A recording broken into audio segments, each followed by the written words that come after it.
Hello, dear viewers. Just a quick heads up about this episode.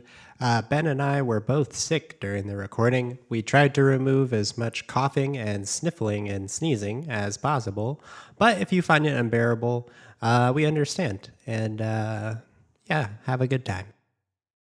Horsecock is polarizing. It is. It really is. Our nation is divided. It's a hot button issue. Yeah.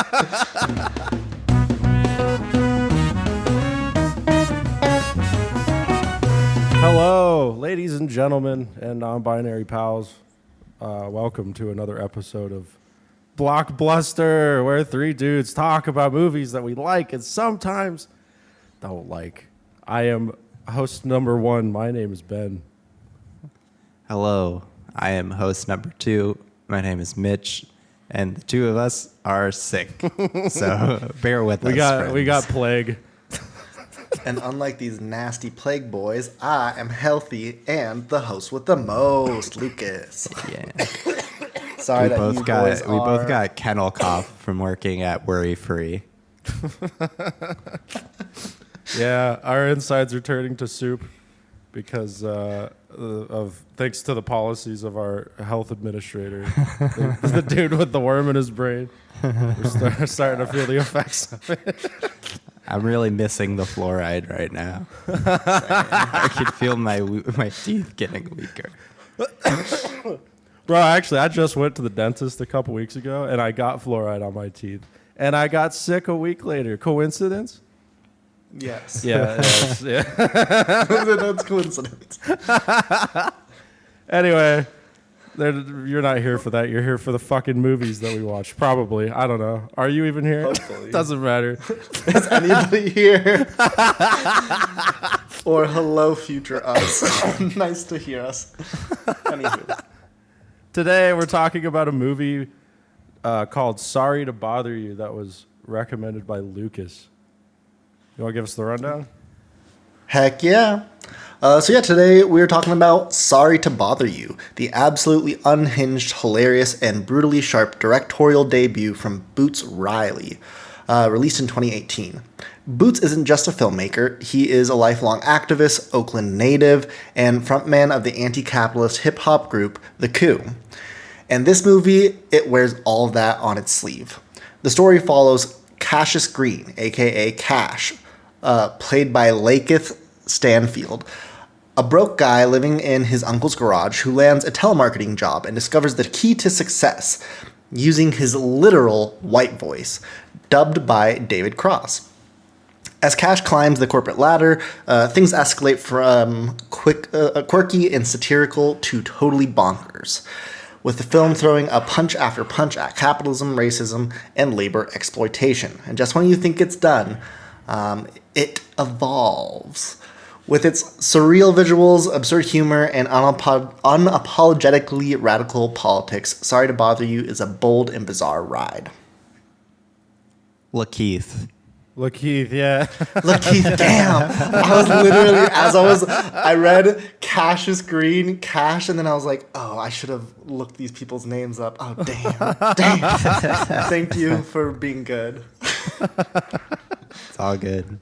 So, boys, what sort of subtitles you got for this? Mine is Sorry to Bother You. Heavy-handed, like holding a handful of horsecock. Heck yeah. Wow. Okay.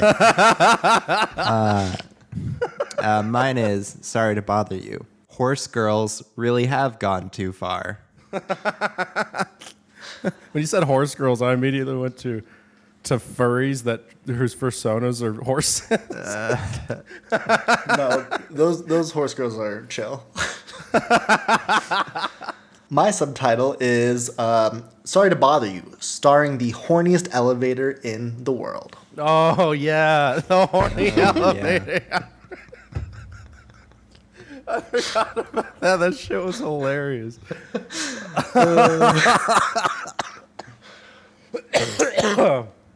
Yeah. So, first impressions of the fucking movie before we hop in. I'll go first before I fucking keel over. I thought that I like it. Okay, I'm just going to fucking read what I wrote down because I can't even think right now. I like it. I like the absurdness. I think it's absolutely fucking insane. But I think the foundation of like what it's in surface of is pretty basic. I mean, I have a bunch of specifics written down here that I don't really want to get into because we'll get into them later. But I think I don't want to say it's style over substance because there is substance, and I think the substance is valuable. I just think it's pretty basic. You're basic. It's true. Also, let me preface this with a very important thing. This is going to come as a shock to all the viewers or listeners of our podcast, but I'm not black. I am white. I'm a very, very white guy who grew up in a very, very white neighborhood. And this movie is about being black in America and a lot of the experiences that come along with that. So take whatever I say or whatever any of us say, honestly, with a grain of salt. I love this movie. Me and Lucas saw it when it came out in theaters in college, and I don't know. I'd say I liked it a little less than when we were in college, but I still really appreciate the humor and the absurdity. I think putting my like film analysis goggles on, I see more loose threads and problems with it than I did in the past, but that doesn't really take away too much for me. I still love it, and I think it's hilarious. Most of my problems come with the pacing in the third act. It kind of just stumbles over itself a little bit, but overall, I mean, it's a fun ride.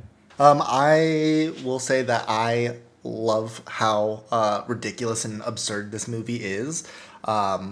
It made me laugh. It made me chuckle. It tackled topics and didn't make me as depressed as other things that tackle similar topics. It made me want to unionize, and it had, Tessa Thompson, and, we love Tessa Thompson. So, wait, who's Tessa? She played Detroit? Tessa Thompson plays Detroit, yeah. Yeah, she was great. Yeah. Have you ever seen, oh my gosh, Westworld? I have. The first season. She's also... And then I started watching the second season. Wow, was the show always this fucking bad? That is a discussion for another day. The first season's fucking awesome. Yeah. But Tessa Thompson is in that and is great. Yeah, I also agree with you, Mitch, though. I think the first time watching it, maybe it was the movie theater. Maybe it was going into it not knowing what it really was. But I had a more enjoyable time. This time around, the surprise didn't, shock me as much because I knew what was coming. But yeah. Yeah, the film takes a very abrupt left turn in the third act, for sure. You could say it hangs a little to the left. Yeah. Well, so let's get into it. Should we cut into it? There's a dick joke in there somewhere. Okay, anyhow. Act 1, Selling the Dream. We open up on Cash Green, played by Lakeith, played by Lakeith Stanfield, applying for a job at a telemarketing firm called Regalview, armed with a fake Employee of the Month plaque and a completely made-up sales record. It works. Capitalism, baby. Cash is broke and desperate, living with his uncle Sergio's, played by Terry Crews, garage, with his partner Detroit, played by Tessa Thompson, an artist who makes her own statement earrings and moonlights as the spin signing queen. Cash Green is a very Kojima name. Like all of Hideo Kojima's characters are just like very on the nose. Like especially if you play like Death Stranding, like every character in that game has like there's a guy called Die Hard Man who like is hard to kill, or Hartman who has cardiac problems. Like everybody is named like that. Cash Green, very on the nose. The whole movie's extremely on the nose. Yeah. Also, since we're in the beginning, couple things to note. The editing is good sometimes and bad some other times. Sometimes it's a little too frenetic. Sometimes they go all out and do like fucking iris dissolves and shit, and that's cool. And also, something to note is the color scheme. You get really two main ones. You get one in The Office when you have this very intentional color palette where people who stick to the script are put in front of blue backgrounds in a blue environment, and that people who break the script, or at least like the bougie bastards that work in the front office and are managers and all that stuff, wear and are posed in front of yellow and gold. And then back at Cash's his apartment's draped in like 70s glinty gold and all that kind of stuff. And we should make mention of the sticking to the script thing, because that's Yes, key. Someone else want to explain that? My throat hurts. Yeah, at Regal View, one thing that's emphasized as Cash is starting is like the sort of golden rule of being it's a telemarketing job, and the main thing is STTS, stick to the script, and like that's lauded as a way to like do well and make money on commission, and as we learn later on, sticking to the script is more of about a power thing. Again, very on the nose, because the only way he actually gains any power and money is by going off script and breaking the rules that are set out for him.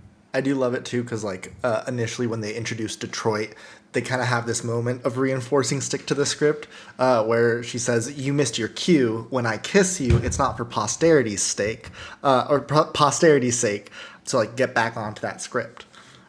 The world around them is crumbling. Companies like Worry Free are advertising a new lifestyle, quote unquote, of lifetime labor contracts, guaranteed housing, food, and in the small fine print of indentured servitude. It's starting to sound very appealing. Yeah, the company's called fucking Worry Free. Yeah.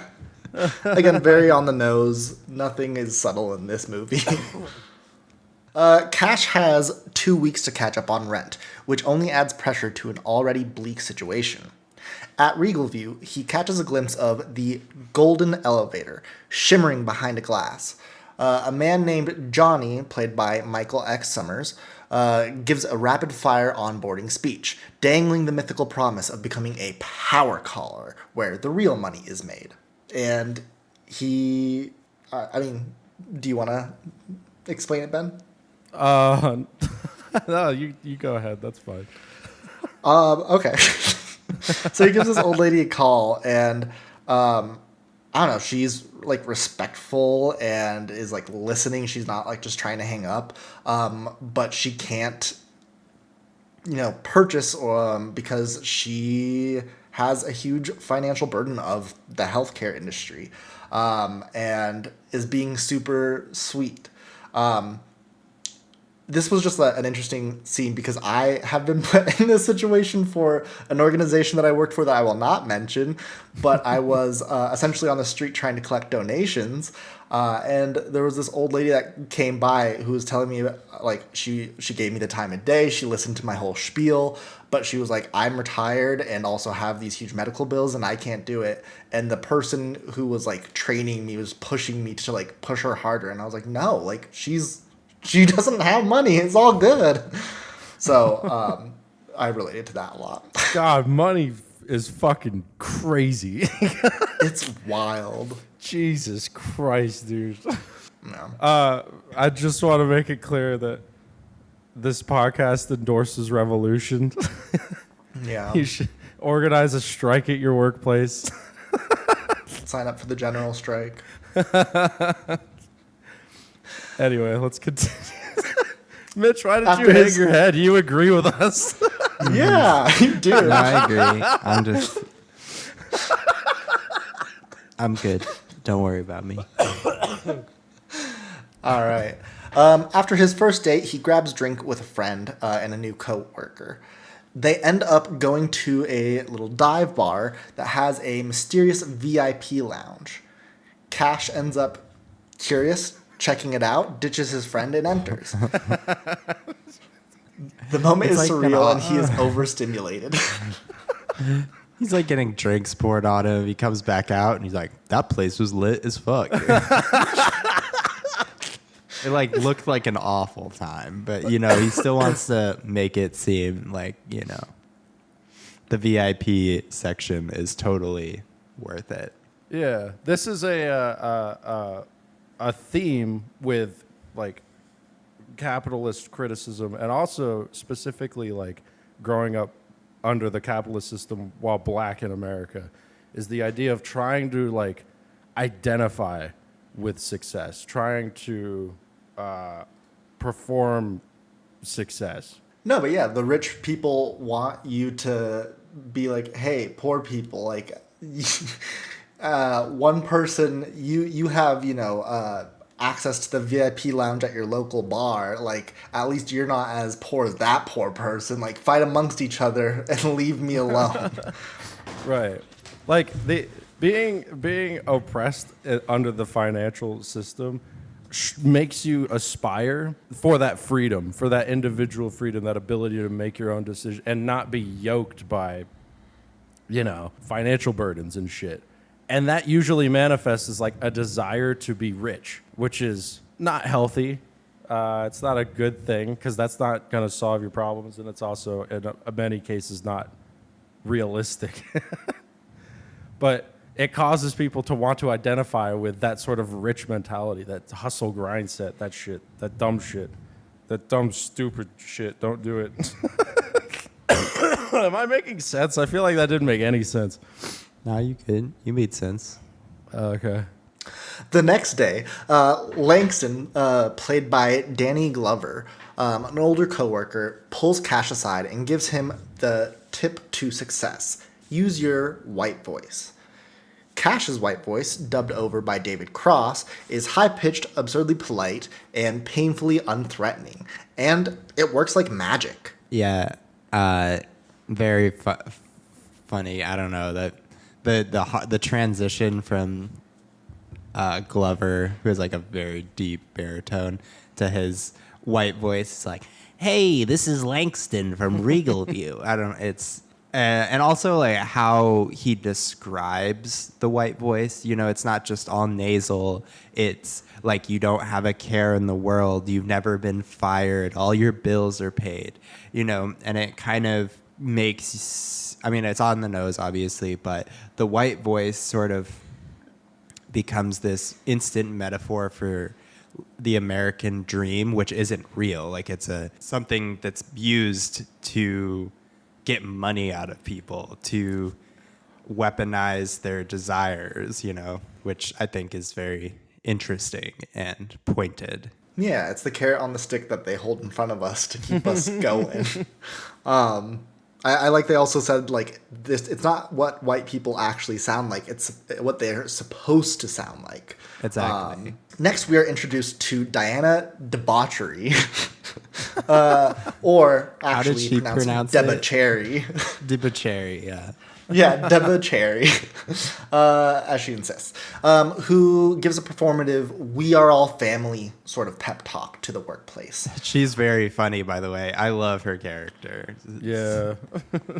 She was a lot of fun. Like, very much Yeah. the person in the office who is drinking the Kool-Aid. Just very peppy. I don't know.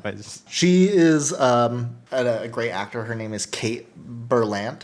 Might be pronouncing that wrong, but I love her character a lot. Here is where he meets Squeeze, played by Steve Yeun, who appreciates Cash's bluntness and quietly recruits him to help unionize the floor. Hell Meanwhile- yeah. Wait. There's a so they go to the bar with Squeeze, and in the bar there's, yes, this is when that happens. Am I wrong again? I was wrong earlier. I knew you were both wrong earlier. I just didn't say anything. I just Yeah. let the We're not punches there fly. yet. For God's sake. This is so scuffed. We're about to get there. I'm so sorry, y'all. I'm so sorry. I should have taken better notes. It's been a It's while okay. since I watched it. Okay. No, because this is just like they're in the back of the room after the meeting, and Squeeze is like, "Hey, let's unionize," and Cash is a little apprehensive, and Squeeze says, "Okay, understand it. Let's not talk here. It's not safe here," which I totally also get. I'm like, let's talk outside of work, y'all. Yeah. They end up going to a bar, and as we pan to the shot of the bar, we see another ad, an interview of the CEO of Worry Free, which Steve Lift, played by Armie Hammer. He's on TV promoting his new book and defending the company against accusations of modern-day slavery. According to him, lifetime contracts are just an innovative lifestyle solution. His book is also called I'm on Top. Very funny. The casting of Armie Hammer pre-controversies, also funny. Wait, what controversies are there with Armie Hammer? Oh, you don't know? I don't know. Fill me in. We can talk off pod about Yeah, this. we can talk off pod. Tell me. Come on. The people want to know. The people already know, Ben. Yeah. Well, we'll have to cut it, but I can tell you in brief. Yeah, basically he was... A God bad damn. hombre. God damn. So Armie him Hammer. playing a Jeff Bezos type character is very I apt before any of that came out. I think clearly the more apt comparison is Steve Jobs. His name's Or Steve Elon Lift, Musk. and he fucking throws apples at people. Like But he's not bald. he's so obviously Steve. I mean, he's every single billionaire prick He morphed is. into one. There's a thing about He's the becoming a 1%. billionaire that breaks your brain. Like, that's why they all are the same. Yeah. Like, they're cut from a similar cloth, but they also, there's just something that happens to you when you are that ridiculously wealthy that breaks your brain and stops you from being able to empathize with other human beings. Yeah. Like in this instance of the interview, the interviewer is essentially being like, hey, you have to answer on these allegations of slavery, and the way that he like assures the public is by selling his book. Like it's Well, what he says specifically is our workers don't sign contracts under threat of physical violence, so the comparison to slavery is ludicrous and offensive. Which reminds me of a quote by a baseball player named Curt Flood. Curt Flood was looking for better pay and like the ability to choose where he wanted to play because his team was going to trade him to a place where he didn't want to move. And he was interviewed by someone, and they asked him, well, you're getting paid a shitload of money, and essentially, how can you hope to complain when you're making more than most people see in their lives? And the way Curt Flood put it is, a well-paid slave is still a slave. Also in this snippet on the TV, we also hear about a supposed radical group called the Left Eye Faction, who are protesting worry-free's grip on the labor market, highlighting how free choice doesn't mean much when there are no other alternatives for jobs or making a livelihood. At the bar, Cash and his friends are celebrating the small win of making a sale.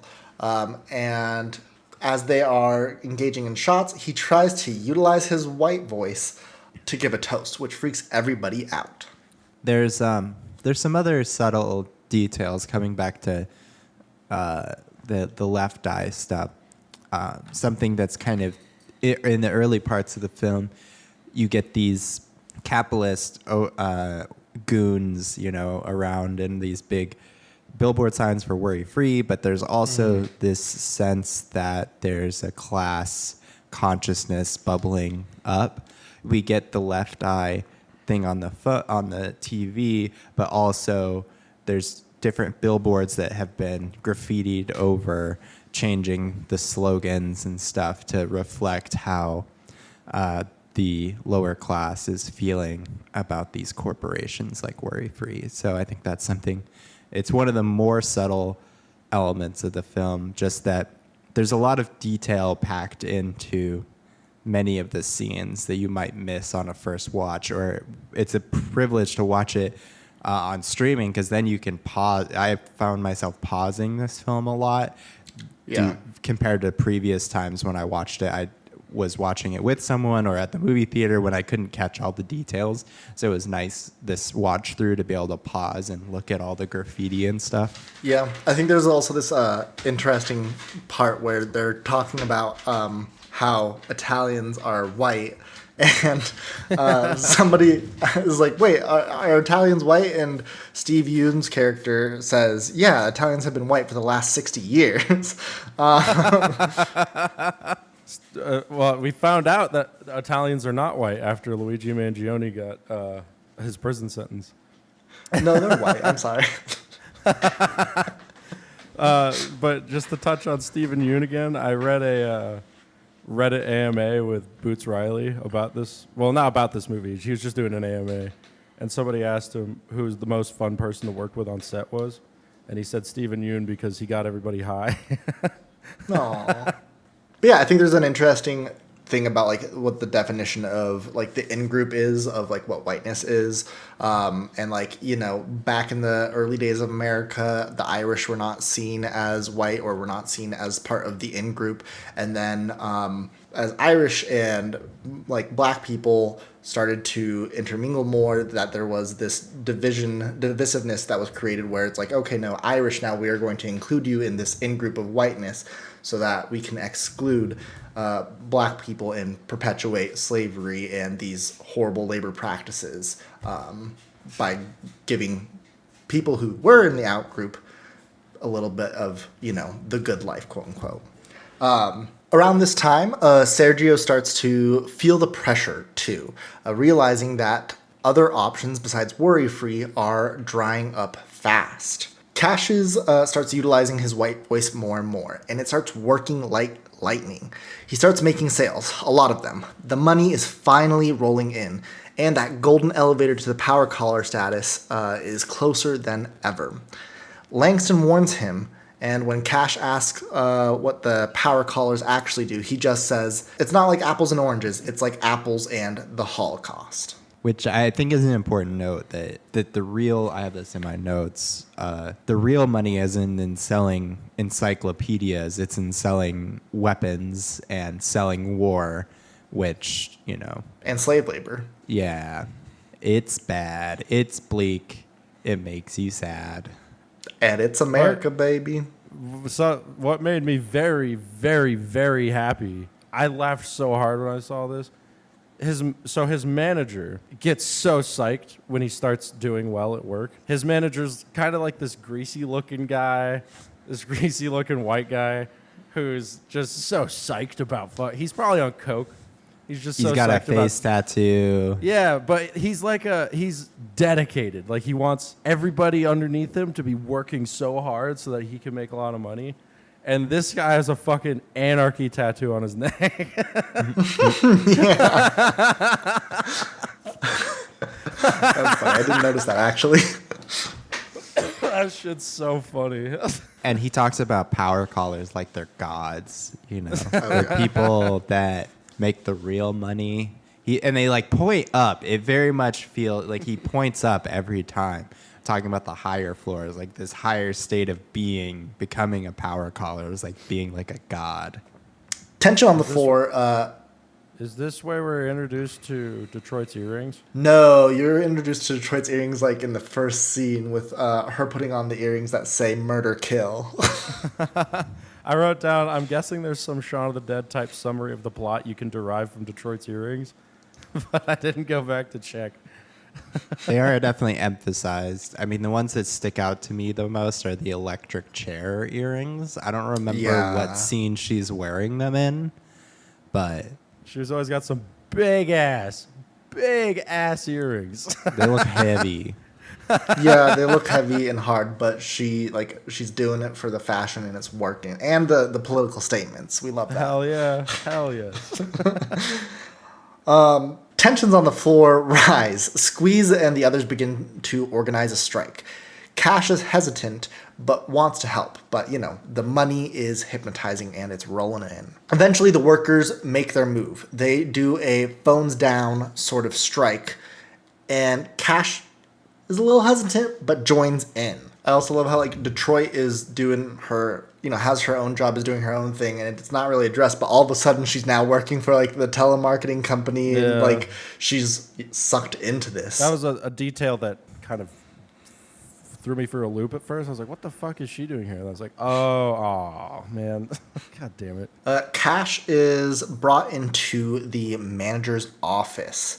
Worried that he's about to get fired, Cash is shocked when Regalview actually offers him a promotion. They want him to become a power caller, a job high above the cubicles where no one talks about unionizing and no one asks questions. It's either in this scene or beforehand when Cash is like using his white voice and doing really well, but his manager like is so happy and is cheering him on and then literally humps him. He's like literally humping him, being like, "Yeah, you're doing so good." Oh fuck! One thing that I forgot to mention was when Squeeze, who is the essentially main organizer of this phones down strike, is trying to organize everybody. I love Salvador. Is like, "Oh yeah, I'm all down. I'll bring like all these weapons. Like, yeah, like this is gonna happen tonight." And they're like, "Whoa, whoa, whoa! Like, chill, slow down." It's not that He's like, "I'm all for this revolution, revolution." Like it's serious, but it's not that serious. Yeah. He's already like rolling in the guillotine and they're just like, "Whoa, whoa, whoa, we have to do a sit-in first." There's like a number of scenes like that where someone has like an outburst and everyone's kind of looking at each other thinking, "What's going on here? Like, what do we say to this?"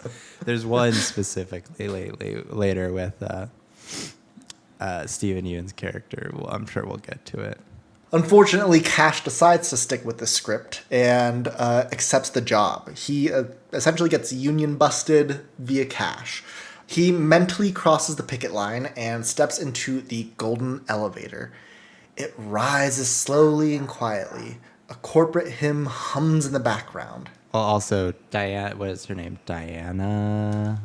No. Debauchery. Yeah. Diana. Diana suddenly shows interest in Cassius because he's a power caller, Okay, that one I was curious about because she was part of like the manager's crew. So is this her being a manager trying to be like, "Yeah, good little labor, look at you, you're getting so much attention from management, ooh," or is this her falling to the narrative of capitalism of like, "Oh my gosh, he's a power caller, he must be so special now"? It's the latter. Even though she knew him. It's the latter for sure.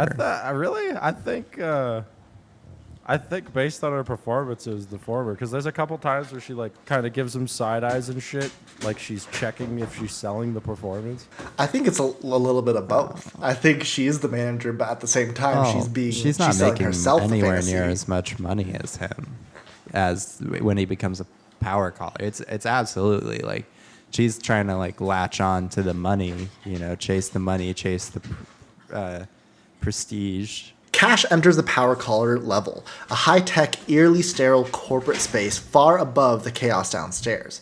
It's all glass, clean lines, quiet opulence, and white voice only. He is trained by the He is trained by the effortlessly cold Mr. Redacted, played by Omar Hardwick, whose white voice is dubbed by Patton Oswalt. Cash quickly learns that upstairs, the power callers aren't selling encyclopedias. They're selling slave labor, specifically worry-free laborers, and even arms, to overseas clients. No, we're not talking about the arms on your torso, by the way. We're talking about guns, bombs. And we're not talking about overseas clients like France or Germany or England. We're talking about dictators. I also thought it was really funny because Mr.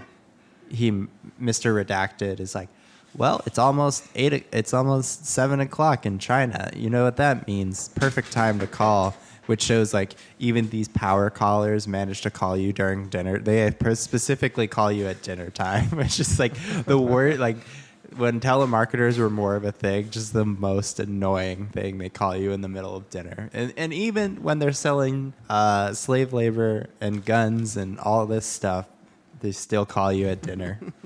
And one of the ideas that Mr. Redacted brings up is that you use your white voice all the time, which presses this idea that the people who sell bombs, like in real life, the people who sell bombs to other countries, dictatorships, for horrible reasons, those are all white people. Because those are all white institutions because they're built on oppressing minority groups. That's how they stay in business. It's also like indicative of to be successful within the world of capitalism, you have to code switch.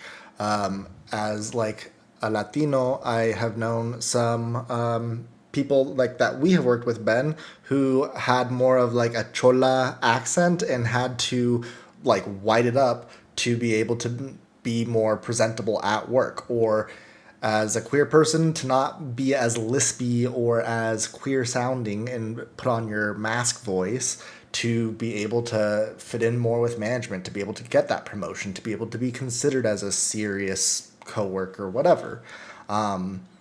It's fucked. It's like cultural erasure. Yeah. Yeah, it's fucked up. It's really fucked up. Meanwhile, Detroit, we learn, is contributing to the Left Eye movement, the underground group resisting corporate exploitation. Cash briefly breaks from his voice to voice his concern about what they're selling. That is until he sees the salary. The check clears and his doubts vanish. And a really cool sequence happens where he like goes, leaves, takes his beat car, gets a new car, and him and Detroit are like making out, and then the sheets and the decor are all sort of transforming around him, and they wake up and he's in this nice apartment instead of his uncle's garage. I mean, I just think it's a really cool sequence. I agree. It's basically instantaneous. Yeah. And also you see him like celebrating with his family. He gives them money and they give him a hug and they're all living well. It's very theatrical in that way, where it's like that. It's a one shot, one take, like sort of thing. I don't know if it's actually one shot, one take, but it's like, we're doing it live. Fuck it. Squeeze flirts with Detroit, teasing her that Cash is too sheeple for someone as radical as her, or as radical as him. Wink, wink, nudge, nudge. Can we talk about this for a second? Yeah. Because I know this movie's very progressive. It wears it on its fucking face like a face tattoo. But it does kind of seem like with this dynamic that Detroit plays between Squeeze and Cash, it seems like she's objectified here. Insofar as her role in the plot. Because she is essentially like one of the only reasons why Cash has any trepidation about moving further down this, capitalist rabbit hole. And as he moves further down this rabbit hole, he pushes Detroit towards Squeeze. And I mean, she basically leaves him for him at one point. But by the end, she essentially just takes him back, no questions asked. I don't know. It seems a little like her role in the film, like her attraction isn't transactional, but it's like not, it lacks agency. I don't know. I don't know if I'm justified in thinking that. I think Cash, he truly cares for her, but also, I don't know, takes her for granted. And I think he's also trying to, win her over, but through what capitalism tells you how to do that via getting more money, being the provider in the relationship. But I don't know. I think this scene, it shows Detroit has her own views. She has her own values. She is fighting for her own values with her art and joining the Left Eye movement. That she is questioning her current relationship because this guy is making money off of slavery and, weapons, which she doesn't know at this point. But I think that all, puts her into a place where you're questioning the relationship. I don't know if I could, even somebody that I care about and love now, if that's their business, I don't know if I could love that person. That's difficult. Is it redeemable? Yeah. If let's say they actually had a business on the same moral level as selling slave labor and like weapons to other countries. And they got into it with the same degree of agency as Cash did, where it's like, you know, he's really looking out for himself, and it's easy to turn a blind eye, you know, whatever justifications there are there. At the end of the movie, Detroit takes him back pretty much instantly, no questions asked. Is that agency on her part, or is that necessitated by the plot? I think you could view it as, you know, Cash does make changes to his personal beliefs. I mean, obviously it's more once it starts affecting him, but he reaches a breaking point and takes a stand, and maybe that's as the person she cares about, that's all she really was looking for from him. To see that he's still there was for him to make a stand. I don't know, Ben. I understand where you're coming from, but I generally don't really agree. Yeah, I mean, what Yeah. you said makes sense. But like, I also get it in my personal perspective. If this was happening to, like, if this was my partner, if Cash was my partner, like, good on him for eventually coming to the realization that what he's doing is bad, and then not only doing that, also trying to take it down and, you know, reveal some things. Great, but the fact that, yeah, he did do that, that would leave me questioning some things. So I don't know. I think there is a constant theme in this film, though, that money as a carrot is insanely powerful. There's a little snippet I'd like to talk about later, but I mean, I think it is, and I think there's a strong case for people's, even if your morals aren't that strong, like it's easy for money to sway them, sway you to when you're caught between a rock, especially if your morals aren't strong. Yeah, like Yeah. Cash. There's a scene later I'd like to point out that I think is important, but I think it is representative. Like a lot of people would be like Cash, like they would take the money and the job promotion for the perceived opportunity that he's never had. Cash is late to pick up Detroit, tells her about his promotion, and she's pissed. She presses him about details about what the power callers sell. He dodges and uses her upcoming gallery show as a distraction. Cash now officially crosses the picket line, getting called out by his former workers. I also love this scene just because they are escorting the power callers in to the workplace, and of course, again, nothing is subtle. They're like leaving a trail of bodies behind. It's like the overt violence of capitalism. It's like this scene is ridiculous. Hey, you got SWAT team not far members with riot shields and shit just mowing down. Yeah. It would be a lot funnier if that didn't actually happen. I know. So yeah, then comes that montage of the power caller sales. He's making bank. His whole life changes. He gets a new car. He pays his uncle back. Moves into a sleek apartment. It's a wonderful scene. Meanwhile, the strike downstairs grows stronger. Telemarketers, students, and activists flood the street. The movement is gaining traction. Cash begins slipping into his white voice, even at home, and Detroit notices. She confronts him about the labor he is selling, and the empathy he has lost, and the person he is becoming. She gives him an ultimatum. Do not cross the picket line again. And he does. Protesters are assaulted, and that night, and for several nights afterwards, Cash sleeps alone. An important detail, is this the scene where the lady throws the soda can? Yes. Yeah.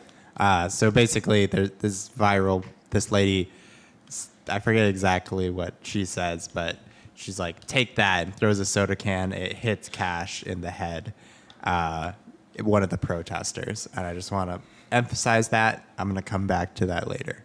What does she say? She says, Drink up, bitch, or something like that. here, bitch, have a Coke, or Yeah, something I don't like remember. that.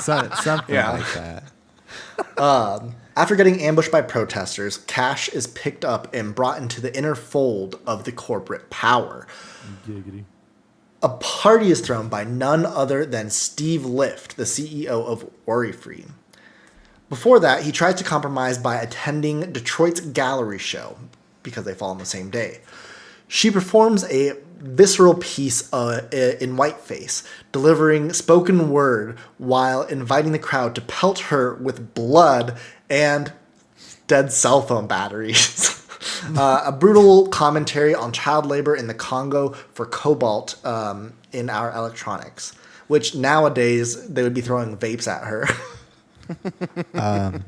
This is just so contemporary art that I don't know. It's very, I don't know. I thought it was really funny because every time you go to a contemporary art museum, there's some shit where you're like, bro, come on, this is too much. What is she quoting again? I forgot to write down what she's reading a line Some from movie. something. It's from a She's movie. reading a line from a movie.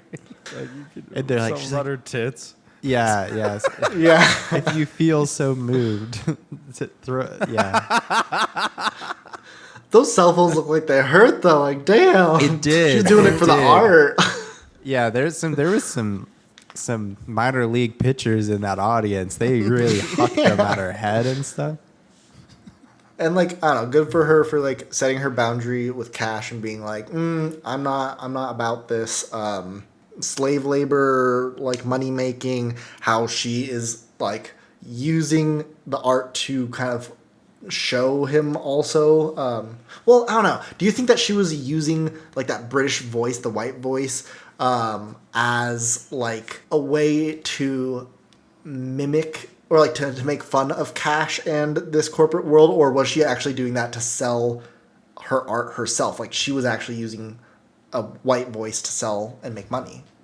I don't know. I didn't. I didn't pick up on it on the white boy. I thought it was just a recording that was playing. I didn't realize like she was actually doing the white voice. I guess that's just me being really fucking stupid and not paying attention on that scene. I mean, I don't think it was played by anybody else, but like even before the performance. Was. I just found it. That's all right. Oh, okay. Oh, so it was. Okay. Yeah, it says Lily James played Detroit's white British voice. Because before the art piece, she was like interacting with members who came, and she was like, "Oh, thank you so much for coming to the show.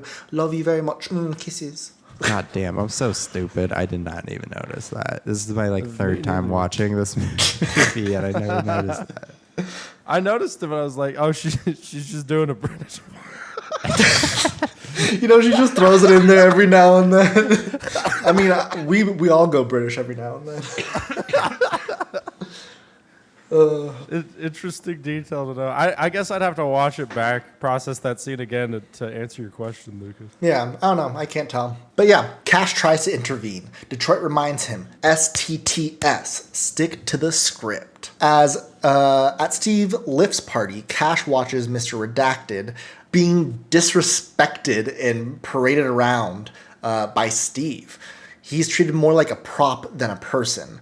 He is the on-show black friend. Then comes the humiliation. Steve forces Cash to rap because, he's black. He must know how to rap for a full room of white people. Mainly white people. And Cash resists, but eventually gives in, chanting N-word shit over and over and over and over again in a very uncomfortably long amount of time. The white people are in it. And the white crowd repeat it back. Yeah. So awkward. It was such an awkward scene.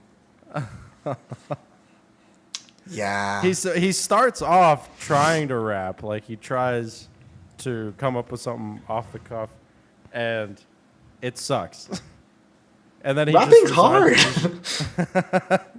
and then he defaults to that, and man, that shit was so awkward. But so they cringe. eat it up. Also, like, Steve looks almost aware as the rest of the crowd is like eating it up. Steve kind of like looks aware, looks around at the room, and kind of like I don't know. He like notices what's happening and kind of like revels in it, and it's like a disgusting look. Afterwards, Mr. Redacted pulls Cash aside, speaking in his real voice for the first time in the movie, and encourages him to take up the opportunity to go and talk to Steve. Steve has said that he wants to pick his brain. Every step of the way, man, your exploitation is disguised as opportunity.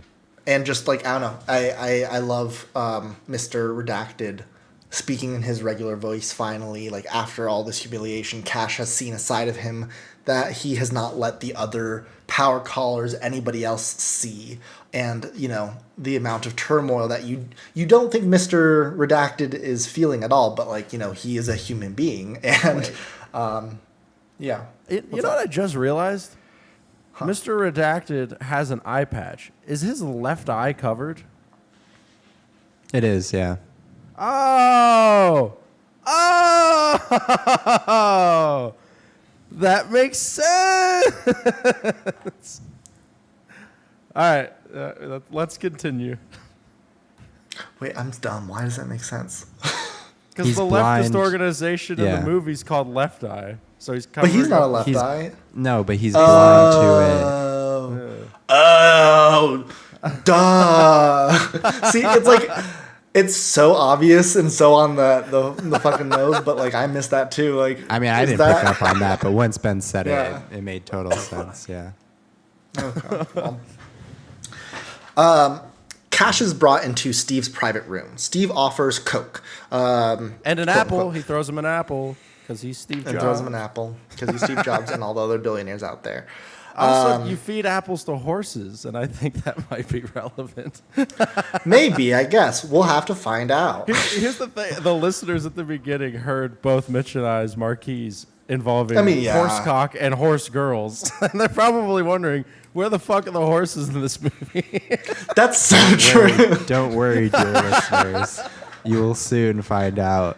The payoff is real. Also unrelated, the Coke that is being offered on a plate of a horse. It has a horse on the plate. Before he can get to the pitch, Cash excuses himself to go to the bathroom. In the bathroom... Important detail. He's like, go through the jade door. Oh, yes.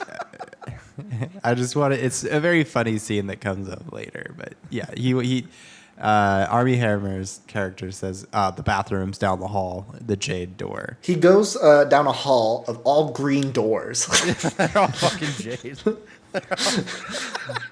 Some of which apparently are jade, some of which are not. Who knows? And he goes into one of the rooms to go to the bathroom. He hears something in the stall, and in the stall is a half-human, half-horse creature, an equisapian. Equisapien? An equisapien. That crashes into him, cock. full frontal, screaming in pain. He's like, help us! We're hurting! I am very curious about your reaction to this, Ben, because I know in the theater, like, watching this was just like, where did this come from? What the like? What movie is this? What is happening? Yeah, we all looked at each other and we were just like, what the fuck? I don't want to sound like that guy, but the movie had been like this sort up until this point, and so I was like, oh, okay. But for me, it was par for the course. I'm gonna be honest. That's how I felt like the second time watching it, because I'm like, oh yeah, it's absurdist. Of course, like this happens. Of course, there are giant horse cock humans. Like that makes sense. Yeah, you already kind of know where. Oh God, you already kind of know where it's going to. It's like a secret race of people that are being held against their will in a government facility by a Steve Jobs stand-in. You know where this is going. Capitalism shit, you know. It was funny, though. I thought it was fucking hilarious. Cash panics. He runs out into the hallway, to which Steve says, what the heck? It was the Jade Room. Why didn't you... gun. He's holding a gun. That's the olive door. I was talking about the Jade door. Steve so kindly asks if he needs to go to the bathroom still, and Cash says that he already pissed himself, so Steve escorts him back to the office at gunpoint. Cash is trying to get some answers, but Steve explains, just watch the video. Just watch the video. Via crude claymation... He's so insistent on watching the... Dude, this whole sequence is so fucking funny. He's like... It's like you weren't supposed to see that. If you had just watched the film first, all your questions would have been answered. Like, a bunch of C-suite people did some what is it called, product testing, and spent a lot of money in this, and they're like, this is the best way to deliver this news. So in this crude claymation video, Worry Free explains that they are engineering a new type of subhuman, Equisapiens. Equisapien, yeah. Genetically modified horse people designed to be stronger and cheaper and more obedient workers. This is the future of labor, creating a slavery class. Fucked. Can you see the parallels between this and real life? Do you see them? Cash wants out, but Steve has more. He tells Cash there is a fusing catalyst that triggers the transformation. Suddenly, Cash isn't so sure if what he snorted earlier was actually just coke. It's stated overtly that, like, the administration method is snorting a white powder. And this is the first time in the movie where I was like, yes, fuck yes. This is an excellent plot point. Because as soon as you learn that information, you go, oh, fuck. Yeah, the sweat starts to turn into a horse. and I like he's like, was that, did you give that to me without my consent? He's like, bro, it was coke. Chill. You're harshing my mellows right now. Steve wants Cash to become an Equisapien and become the Martin Luther King Jr. of Equisapiens, a public figure who can convince the world that this is progress. He offers him $100 million, a 5-year contract, and a massive horse cock. He says it's temporary too. Also, the note that he offers him, he says, just take a look at my offer first. The entire time in this movie, they whenever they give him a monetary offer, they give him a piece of paper. He looks at it, and it, changes his life, changes his opinion. But you never see the paper. In this scene, you do it. It's just like a cute little handwritten note that says, "I'm offering you like $100 million," with a smiley face. Steve says that there's a totally non-fake special sauce antidote to turn him back. If he ever gets turned in the first place, of course, This is kind of where the movie falls apart for me a little bit on rewatch. Is like after this reveal, it sort of feels like a bit of a mess all the way up to the end. Like it feels kind of a little too meandering. Like it got itself up to the horse cock and it didn't know what to do with it after that. I mean, yeah, I agree. And correct me if I'm wrong, at the end of Act 2, he kind of Cash is like, what the hell do you mean special sauce antidote? And then he's like freaking out, but there's a cut, he just wakes up in his apartment, right? He doesn't we don't see him leaving or anything. He just wakes up. No, we don't see him leaving, but he goes out with Detroit afterwards. And I wrote that in my notes, he goes out, tries to explain things. She looks at his nostrils. They're on the street, and she looks at his nostrils to make sure he's not turning into a horse. And then the movie just fucking slams on the brakes, just slams on the fucking pedal brakes, the air brakes, and the parking brake. As we have this whole scene where Cassius and Detroit hash out their relationship with each other. That shit came out of nowhere, is irrelevant to the plot points that they just established, which are far more interesting. And it's going to get resolved regardless of this fucking scene. It's so unnecessary. I don't know. I think them talking about their relationship, it makes more sense that they like get back together afterwards because they need to like talk everything through and like, you know, she needs to see that he actually understands that he was being a shit human. Yeah, I'm sorry. I'm more interested in the horsecock dilemma. That's fair. That's fair. That's attention grabbing. They spend the night together. Detroit's proud of his clarity, and she gets the idea to help get the word out through a sculpture, because of course, you know, she's an artist. I also love like, I don't know, the the people looking at the art being like, what do you think the artist is trying to say? Because it's what is the sculpture again? It's a some dude Steve fucking a fucking a horse. Yeah, she's like, And I think it says something like worry free. What does it say again? It's like worry free is turning people into is mixing horses and people or something. Like it's very like literal. Yeah, she's like, I think it just means what it's like what it says. I don't know, Which is a good description of this movie. for sure. Yeah. Cass tries to go public by appearing on the show I Got the Shit Kicked Out of Me.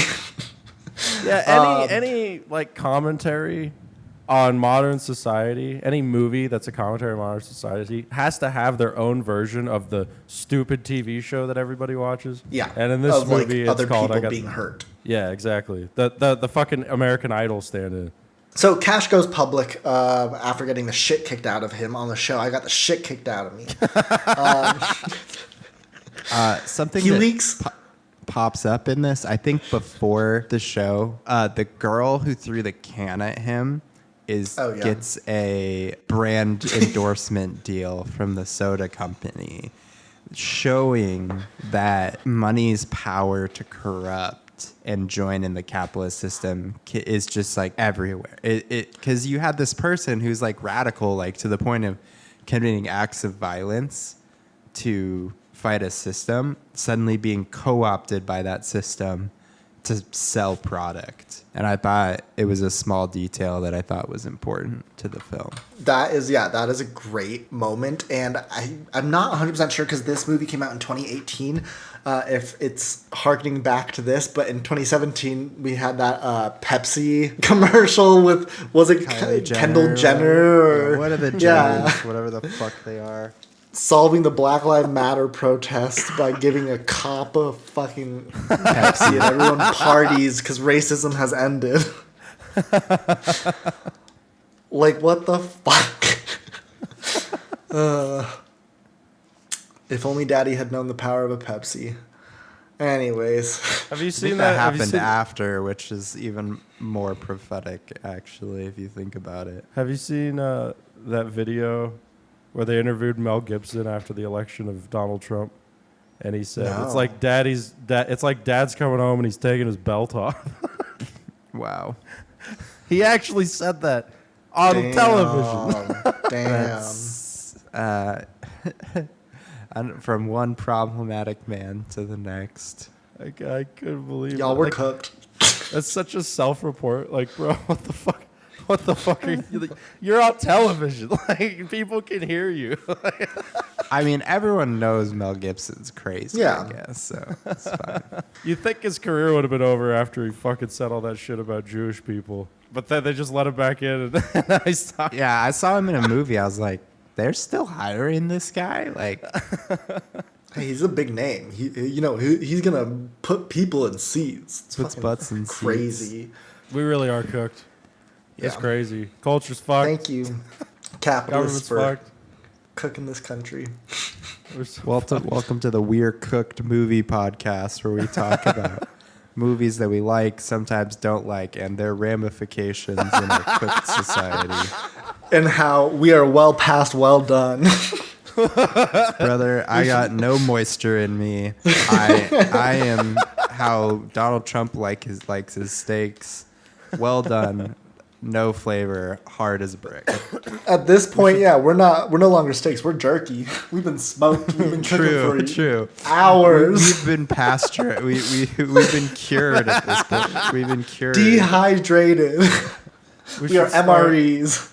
We should start a Hamoni leftist Barico cooking- over here. Just absolutely. I don't even know without what that any. is.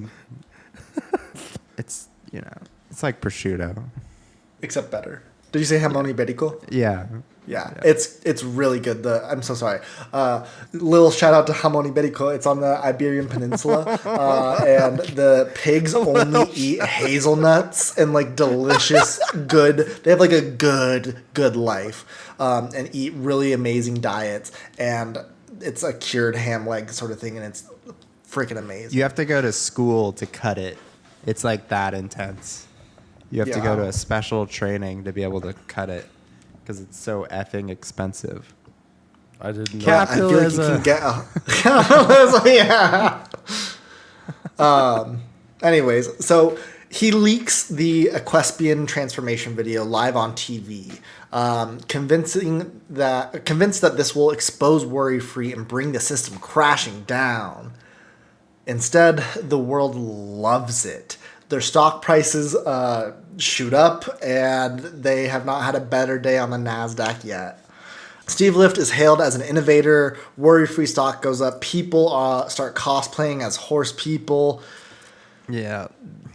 We're cooked because that's where we're at right now. Also, too. in the video, when he comes in with the gun in the surveillance photo or whatever, he's like, if you beautiful monstrosities don't shut the fuck up right now, I'm going to turn you into glue. I just like that he calls them beautiful monstrosities. But yes, this would absolutely happen. Like, if Donald Trump came out, or Elon came out and said that Tesla is building its batteries out of homeless people for its things, Tesla stock would be straight up through the roof. It would. Absolutely. This is happening with with Trump getting into office, talking about mass deportations. The private prison systems their stocks have been shooting up. Yeah, but the markets are not ethical. No. But we gotta trust them with everything. Oh yeah. when they're going up, that means that people are happier. That's what that means. We're making more money, right? And they can always go up. There is no ceiling. It can't ever stop. Cash tries to go back to normal, but he can't. He is out of the corporate world. His relationship is shaken, and his body is acting weird. The guilt is louder than ever. Then the left eye movement reappears. Cash decides to fight back. He joins forces with Squeeze, Detroit, and the rest of the strike crew. They organize a massive protest outside of Regal View, dressed in their cola and a smile bitch wigs, so that they all blend in. That's what it was, cola and a smile bitch. Ready to raise hell. The state does what the state does best, brutal repression. They come in with riot gear, tear gas, and violence. But this time, the team is ready. They sneak in the real Equisapiens, who stampede the police, flipping the power dynamic in one surreal, glorious charge. Regal View crumbles. Cash thinks it's over.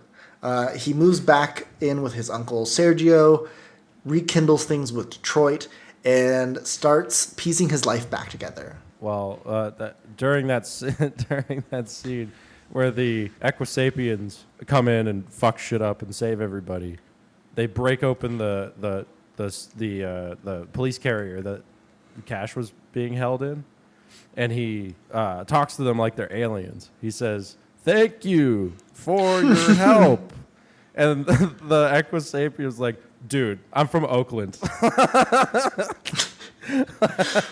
Which also, like, I don't know, I don't feel like I have an accent, but that's happened to me when I went out to Grand Junction, where somebody was like, "Oh, are you from, like, you're not from around here? And I was like, oh, like, I grew up in, like, I grew up in Denver. Like, it's all good. And they're like, oh, and you have an accent? I'm like, no, I don't. And they're like, oh, no, I think I hear it. I think I hear it. Like, trying to be all cutesy with it. You're like, hi, I'm racist. Nice to meet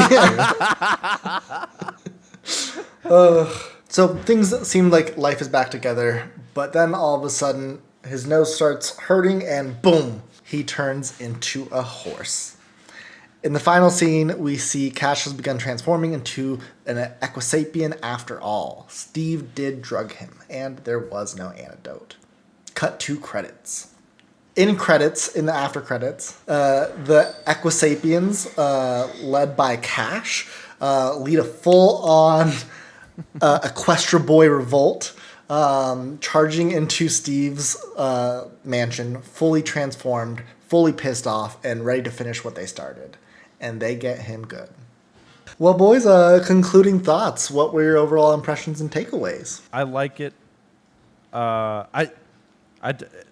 This might be kind of like a not a cop out, but a counterproductive way of describing it. But I think it encapsulates my feelings on it pretty well. I think it's good, but Parasite's better. Maybe like comparing them, it's apples and oranges and stuff like that. But Parasite, I think, has a and again, this movie's not Parasite, so this comparison isn't completely relevant. But I just think it does a better job at like getting into the details of class struggle. I think this movie's details are mostly the surface level, things that you notice and go, oh, and then they don't really elucidate anything in the plot. They just kind of emphasize what's already there. That's what this movie is. It's a lot of emphasis. That said, I did enjoy it a lot. I thought it was fucking hilarious. It's a very funny movie. And if you're white and you're sheltered and you're not familiar with these sorts of concepts, like leftism and the shitty nature of capitalism and how it relates to race and all that kind of stuff, you should watch this movie. It's a good introduction to those ideas. Yeah, it primarily succeeds as being a comedy and social satire. In a way, yeah, I feel like we didn't have a lot to analyze because the notes are hammered in. It's really one chord being hammered a lot. And maybe what you miss by doing this kind of analysis and not just watching the movie is just that it's very funny. We didn't even talk about some of my favorite scenes from the movie that I think are really funny. It's a very funny movie, and I enjoy it a lot. I think you're in for a hoot. I think it's hard. It's funny because my wife hates this movie only because the twist turned her off entirely. She loved it up to that point, and she was so mad at the film for doing that to her, confronting her with horse human hybrid dick. Which I get. I mean, that's a valid thing. Horse cock is polarizing. It is. It really is. Our nation is divided. It's a hot button issue. Yeah. Yeah, I like this movie. I think it is really funny. I think it's a lot of fun to watch. There's a lot of things in it. I agree that it's not like, it's not this profound Parasite sort of film. But I don't think it's trying to be. I think I see it more as like, it gave me similar vibes to like, oh my gosh, what is that movie? Idiocracy. Thank you, to Idiocracy, yeah. Just absurd, over the top, hilarious. It's hitting some really good points, but like, it's not taking itself super seriously, as we can tell with the horse cock. Yeah, it was fun. It was definitely a lot of fun. And the second time around was a good time, but I think it's more fun the first time. Also, the soundtrack fucking slaps. We didn't talk about the music. It's dope. Well, boys, what would you give it for your final ratings out of 10? I give it a 6 out of 10. Yeah, this is pretty much a 7 for me. I love it, but I don't think it's strong enough to give it anything more than that. But my own personal love keeps it at a 7. I am in the same boat with you, Mitch. I put it as a 7 as well. So now we should move on to this segment of our podcast that we like to do, where we scour the internet for unhinged fucking crazy people rants about the movie we watched. The craziest reviews that we can find. Mine was written by someone named Farah R. Farah R., I believe this was from IMDb, said, "Sorry to bother you, takes its humor too far to a point where it's borderline absurd. Like horse people? Seriously? What was even going on in the writer and director's minds when they were making this movie? And then there's the critics who gave it a fresh rating of 93%. I'm losing my faith in humanity."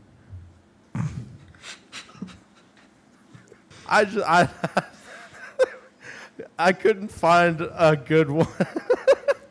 Yeah. Although I just think that's Fair. a bad take. Bad take for R. Go back and watch it again. Try to meet the movie on its own level. Expand your horizons. I don't fucking know. Okay, who's next? Mitch? Yeah, I also struggled to find like strong, unhinged energy for this film. A lot of short and to the point type reviews. So I'm gonna go with one here from Brandon Silcox. I think he gave it 4 stars. Horses do be having big dongs. Which was my personal favorite, since I couldn't find anything too interesting. That was really good. I like that. Who was that? Who wrote that one? Brandon Silcox. Hey, with Cox in the name too. Thanks, Brandon. And he You know subverted what? expectation by using dongs, you know. Brandon, come on the podcast. I also think it was hard to find absurd, unhinged reviews because the movie itself is so unhinged. Exactly. But this one is from Eli Hauser. In 15 years, this is going to be a hit Broadway musical. Trust me. I wouldn't be surprised, honestly. That's funny. Awesome. I just saw one that I should have done, but that's okay. Well, let's hear it. Fuck it. This one is a 1-star review coming from Letterboxd user FartKnocker69. My fiance didn't talk to me for the rest of the weekend after we saw this in theaters. I don't blame her. This movie was just weird. Yeah, that was Sorry to Bother You. Next week, we will be watching Point Break. Point Break, starring Keanu Reeves, right? Correct. And that one. And Who has Patrick seen Swayze. Who I has haven't seen seen it? it. I've seen it, obviously. It's I have my not pick. either. Well, That's why I'm really excited. I'm really excited to show y'all Point Break. should be interesting. Well, thank you All all. right, dear viewers. Yes. Thank you for watching. We'll see you next week.